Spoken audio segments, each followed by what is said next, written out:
अस्सलाम वालेकुम viewers, welcome back to my YouTube channel daily tips with Asma. Sirajuddaula नाम का शुमार लड़कों के नामों में होता है। सिराजुद्दौला एक इस्लामी नाम है। सिराजुद्दौला नाम की इब्तदाई तारीख अरबी ज़बान से निकलती है।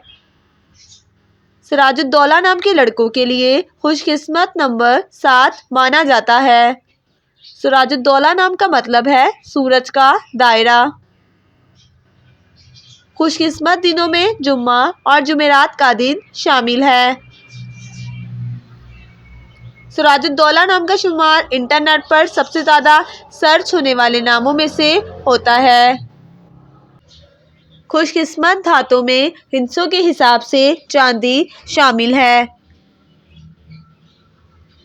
सिराजुद्दौला नाम के अफराद के लिए मुआफिक रंगों में गुलाबी और सफ़ेद रंग शामिल है। सिराजुद्दौला नाम के अफराद के लिए मुआफिक पत्थरों में नीलम पत्थर शामिल है।